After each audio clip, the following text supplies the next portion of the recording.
In some markets around the world, this car is known as the GWM Good Cat, or, believe it or not, Funky Cat. Stop sniggering up the back. Luckily, by the time it gets to Australian showrooms any day now, it will be called the GWM Ora. And why is that lucky?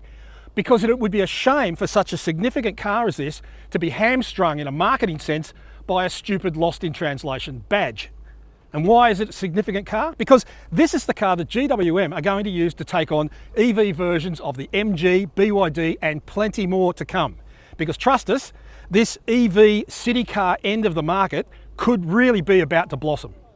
Especially when you hear the price on this one. There are two Ora models, starting with the base model small battery version that costs $43,990 with drive-away pricing to be announced any day now. The next step up is to the long-range version with the bigger 63 kilowatt battery and a price tag of $47,990. There's also a model called the GT, which costs $53,990 and gets the same battery as the long-range version, but has a fraction more power and therefore loses a little range. The base model gets dual info screens, 18-inch alloy wheels, Apple and Android connectivity, leatherette seat trim, a 360-degree camera, active cruise control and intelligent start, which means no need for a starter button.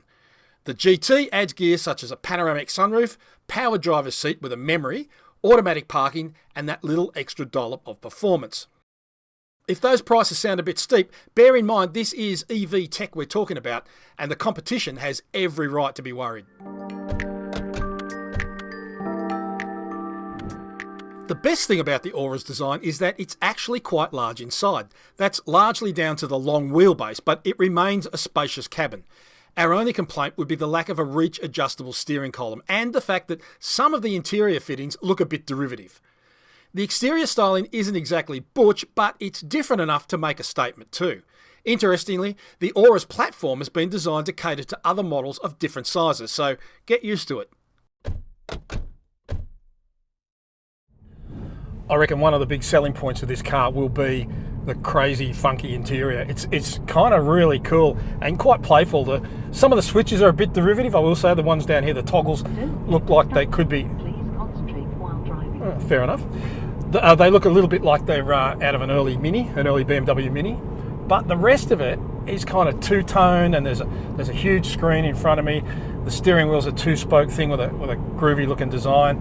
It's just a bit of fun. But the other thing that surprises me is how much legroom is in the back. 2 6-foot guys can sit front and back in this thing and have enough legroom, which is pretty amazing. The luggage space isn't huge in the hatch, but it's about 228 litres, I think.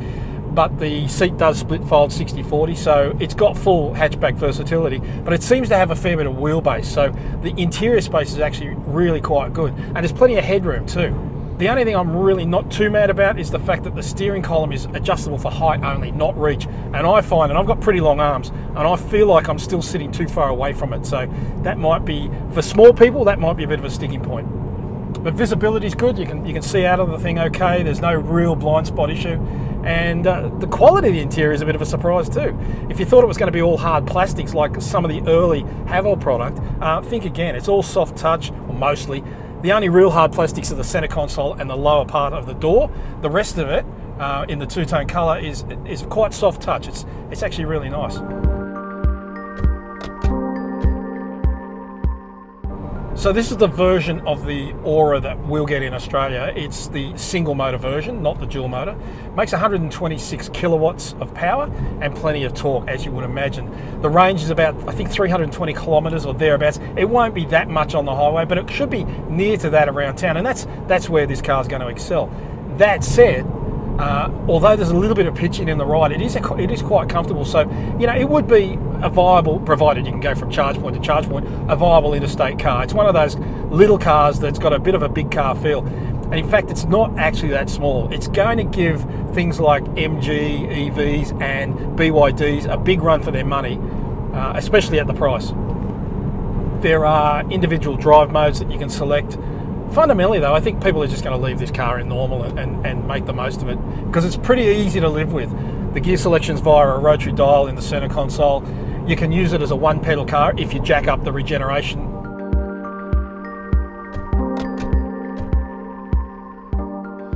With the standard 48 kilowatt hour battery, the Ora claims to cover 320 kilometres on a charge. That improves to 420 kilometres in the same car with the optional larger battery, and the GT with its extra power loses 20 kilometres of that range for a total of 400 kilometres. The Ora will accept up to 11 kilowatts of charge from an AC source and up to 80 kilowatts from a DC fast charger. At the latter rate, the Ora should go from 10% charged to 80% in 41 minutes, and fast charging is via a CCS Type 2 plug. So we're about to hit some windy road stuff here, and unfortunately the limitations of our time with this car mean we can't really drive it in an urban area or in familiar surroundings, so we're stuck with this proving ground. That's no real bad thing though, because it's got some terrific little roads on it, and this is one of them. It's a fairly tight, windy bitumen road, and although I can feel a little bit of firmness in the suspension and it wants to bounce ever so gently, it is actually quite accurate to steer. The steering weight seems about right, and although it's not overly fast in the steering, it does turn in and it will hang on to a certain extent. So, you know, it's not a toy. This isn't one of those cars that you buy just because it's cheap. It does actually drive pretty well, and the performance is good. I mean, 126 kilowatts and a fair bit of torque, and it's delivered like that, like any EV.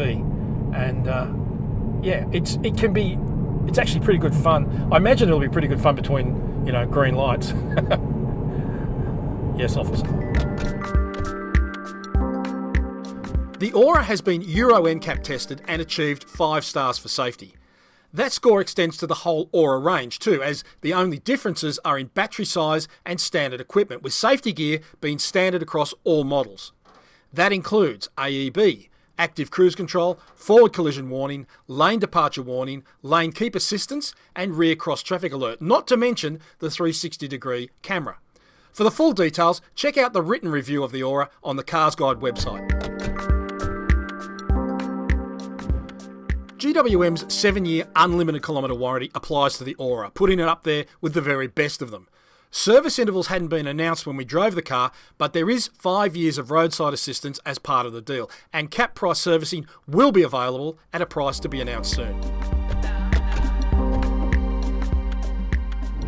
I mean, I can see people jumping into this, and it might be their first experience of an electric car, and they'll go, you know what, how long's this been going on? This is actually okay, I could live with this. And, you know, at the price, wow, you know, I mean, it's going to be comfortably under 50, drive away, probably high 40s.